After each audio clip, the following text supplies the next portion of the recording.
Most of us know that a dog can make a difference in your life, but it's not often that one dog reaches the hearts of many. Spencer is a spirited golden retriever who lives in Holliston, Massachusetts. Let's meet Spencer and hear his story. Tell me about Spencer. Who is he and why is he special? Spencer, he's a 12 and a half year old golden retriever. I've had him since he was a puppy. He's my third golden of four. I've had two before these two, and I'm in love with the breed.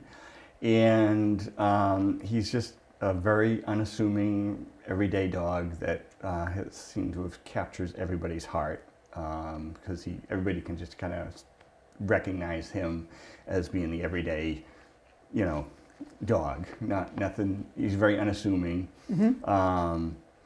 he's just a great dog. Did you know from the beginning that he was a little bit special from your other dogs? It was apparent very early on that there was something special about him. He's very, very intelligent, but he's very in tune to what's around him. You can tell just by the way he looks at you, his eyes, he can see, and he's really in tune with what's going on. He's very in tune with people, and he's very pleasing.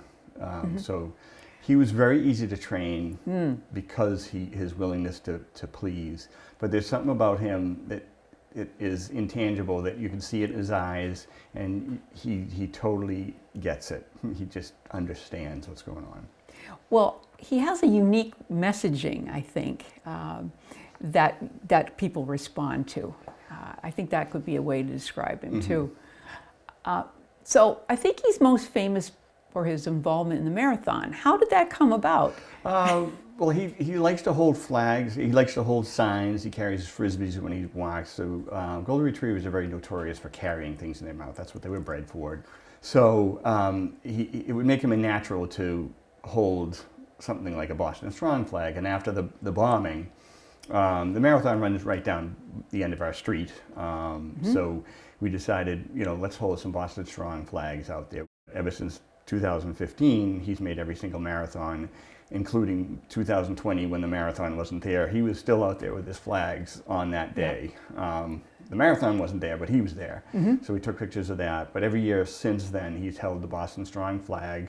And it's very well received from the runners. And he got a little bit of notoriety immediately for that, but nothing immediately took off until 2018, when it was a disgusting weather, and it was just he and I out there, not Penny that year. My wife and Penny stayed home, and Spencer and I offered him my rain jacket, and I said, we can do this. Our neighbor was running, and I said, well, we'll go support. And we sat out there in the rain, and we took a little video of it, and my phone died immediately after that because it was pouring rain. And I didn't know if I even got it, and then I posted it, and it became an international sensation, not just local. It was seen all over the world, and people from Australia have emailed me. They were running the following year. They wanted to meet him, and so like that. So we really took off after 18. Yeah, I think that was what was interesting to me about Spencer is he's a social media star. Yeah. And he has, doesn't he have his own Facebook now? Yeah, he has a Facebook page. He had the Facebook page before, and it was probably about maybe 1,500 followers. He's up to almost 8,000 followers now. And we make posts daily. And he's kind of a symbol of hope. And a lot of people really follow him based on his ability to cheer people up and whatnot. What's the life of a therapy dog like? He does therapy work also, right? We bring him into hospitals, colleges, high schools, assisted living. We do private visits. We did most recently with him, we did the vaccination clinic for children in Ashland. Oh, great. He was quite a hit there. And but on a regular basis, we would visit hospitals. Since the pandemic, unfortunately, the hospitals haven't allowed us back in. I'm back to going into assisted living. He's taking a break right now, but he will be back at it soon. But they do make a difference, when people see him, and he is particularly amazing at it. Like Spencer and Penny both do it together, but he just goes right and he visits every single person, goes right around the room like clockwork. And Penny just kind of walks in and flops down like, I'm here. Well, what does he do? If I were a patient, would he shake hands with me? Yeah, he loves to hold hands, but he just kind of walks. His biggest thing is he just walks over there and he just kind of leans into you, and you just pat him, and he just looks up with his eyes, and there's something magical about him that like it's hard to describe until you actually meet him in person. That it's like he's pretty impressive on the internet, but when you meet him in person, it's like most people are like, wow, he's incredible, because there's something about the way he looks, and when you touch him, it almost feels like light and energy. It's just hard to explain. Wow. Now, you've had been able to combine your professional photography skills with the personality of your pets, and how did that happen? Well, he's my favorite model. So when I brought him home from the breeder, he went to the studio before he even came into my house. So he was, the studio was home to him. So he became a natural model. And it was just fun posting and holding signs and stuff like that. And he's been doing that since he was not even one. I mean, 2 weeks home, he was starting to hold things and carry things and being photographed and posted all the time. I think he's a ham. He is. He loves the attention. And both of them, like when I had the studio downtown, they would walk into the studio, and if I brought them into the studio, they would just walk over and sit right in the middle of the studio where they usually be photographed. So he heard you call him a ham. Oh, okay. But you did a calendar. Yes, and during the pandemic, we did the signs for charity, and then we did a lot of people. We were doing what we call pup dates. They would hold signs saying what day of the week was it, and then we added some jokes to it or whatever. We honestly thought we'd only be doing that for maybe a week or two. And now it is 2 years later, and people are like, please do this forever. So I was like, okay.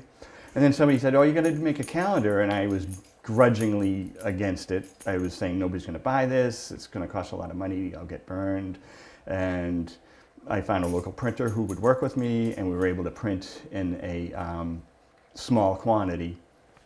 I was proven wrong that we ended up selling literally 635 the first year. We sold over 1,000 this year. Wow. And I was proven wrong. So on the pup dates, most of the pup dates I actually shoot on my cell phone, which is embarrassing for a photographer to say, but I edit them and I pick the right lighting in the background. So there's still a lot of photography involved. But the ones that usually end up in the calendar are done with my real camera that I put some real effort into and lighted and everything else. So. One of the most unique things is the quirky and funny things that you put on the signs that the dogs are holding. I think that makes it so unique and uplifting at the same time. Yeah. My goal was just to make people laugh for a split second. The past couple of years have been relatively rough on people, so if we can get them to forget about that for a second, it's mission accomplished. So, but some of the jokes are better than others. Well, that's how life is, isn't it, too? What's Spencer's current challenge? And we can talk about the calendar. Yeah. Well, currently he's battling cancer. What kind of cancer? He has a cancer of the spleen, and the most common one, fortunately, he does not have, which is hemangiosarcoma, which is an instant death sentence. The one he has now there's some longevity. He had his spleen removed, and he's now undergoing chemo treatments. Yesterday was his second treatment out of 4, possibly 5. He's doing very well with the treatments. He had one bad day out of 21, not a bad number.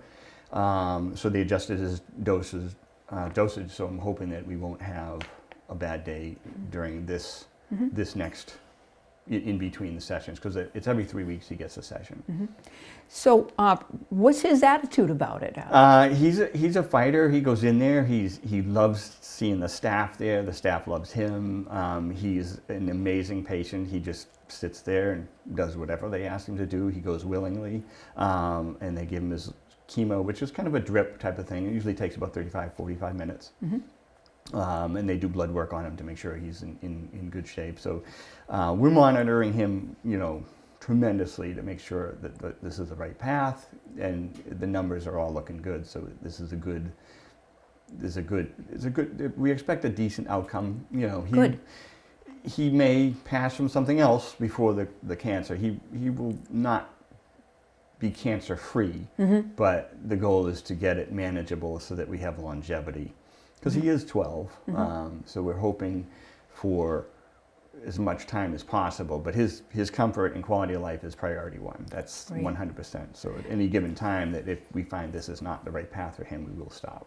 How does he communicate how he's feeling? If he's feeling good, what does he do? He definitely tells me if he's feeling better. He'll bring his toys around after dinner. He'll bring his Frisbee out with him every time he goes outside. He'll grab his Frisbee.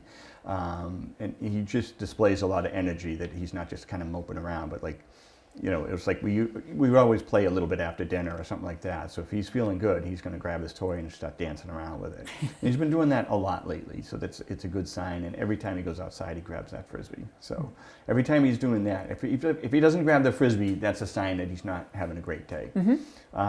He's a little more tired than usual, you know, particularly right after the treatments. But as the distance between the days of treatment that he had his last treatment, that gets better and better and better. So right before his last treatment, he was like, you couldn't tell there was anything wrong with him at all. So his new mission is to raise awareness about Yes. canine cancer. Yes. Tell us about that.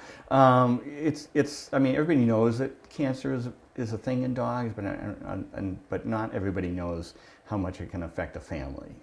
Because dogs aren't. You know, fortunately, they're not like when we were growing up when they were outside and stuff like that. They've become more integrated in the family unit, and they're considered far more part of the family than ever before. And when anybody in a family gets cancer, human or animal, it can be devastating. I can't tell you how many people didn't realize that they even do chemo treatments for dogs. You know, people are completely unaware. It's like, I didn't even think that was a thing. And it is a thing, and it's not for every dog. It's for it's evaluated by the oncologist, and how old is the dog, what sort of shape is the dog in. We caught his very, very, very early, you know, so he's a very good candidate that we will have some quality longevity time with him. But it is something that could be managed. And they're still doing a lot of research on it. And so I think the calendar is funding some of that research? It is. I mean, the calendar definitely helped pay for some of his medical bills, thank God. And then, but out of every single calendar we sold, we matched $1, and we sent it to the Morris Foundation, Morris Animal Foundation. Okay, so the Morris Animal Foundation conducts research on canine cancer? Among other things. They do a lot of different things, but that's one of their specialties is they are doing a lot of research in canine cancer. They actually have one that specifically, they do all canines, but they also have what's called a Golden Retriever lifetime study. And unfortunately, the Golden Retrievers, they're susceptible more than other breeds to cancer for some reason. So they're doing a lifetime study on the particular breed, but they do all breeds and they do all cancer research as well. So we donated $1,635 towards cancer research, which they in turn matched. So it's like 32 something. Wonderful. And isn't that the same foundation that Betty White It is. It is. also supported? Yeah. She has a great quote that I love. It says, and I may paraphrase a little bit. It says, once one has had the good fortune to have a true love affair with a Golden Retriever, their life is never the same, or something to that effect. And I've always remembered that quote for her, and it's 100% true. That's great. How could people support that foundation? You can Google it. It's they have an online thing, Morris Animal Foundation. If you just Google that, it'll come right up. It's on Spencer and Penny's Facebook page. The link is there as well. Rich, what does Penny think of all this? Penny is very, very, very attached to Spencer and notices when he's not here. When he comes back from the treatment, she is like right in his face, investigating. A lot of sniffing going on. That's how they get most of their news, is through their nose. But she is very, very, very attached to him, and she's not very good without him. So Spencer has to beat this just for her. Yeah. Because she's not. Can you sit? Thank you. She's very in tune with him. He can't walk across the room without her following and jumping in and laying down next to him. The one thing I do notice though is it's like she's like a barometer for him. If he's not having the best day, she's very clingy, and she stays very close to him. And when he's a little bit feeling more himself, she's still in the area. But when he's not feeling quite so himself, she'll be like literally touching him. So she's almost his therapy dog. Yeah, and they're very much attached to each other, and he actually doesn't really care about her, but he does. When she was doing her therapy, her physical therapy, because she had surgery earlier this year, he was like right there with her and watching every step of the way. And she did not enjoy doing the therapy until he was there with her. So they are an extremely bonded pair, and then it's incredible how bonded they really are. That's it's beautiful. Amazing. Beautiful. And she's his niece, and she's 9. She looks like she's 2.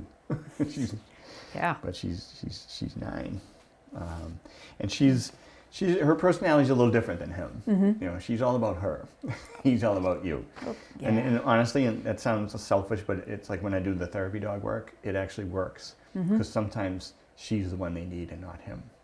Which is interesting, because you would think it's amazing that having one of each is perfect for that. Right. So they complement each other wonderfully. So Good. Spencer, I would like to read to you something that one of your therapy patients wrote. Meeting Spencer was a bright spot during that time. He was a light in the darkness, and when he cuddled up to me, he reminded me that I'm more than a diagnosis. I'm human, and I am lovable. Spencer's personality and resilience through adversity is a positive boost for all of us. Everyone needs their own Spencer. For Heartbeat of Holliston, this is Chryso Lawless.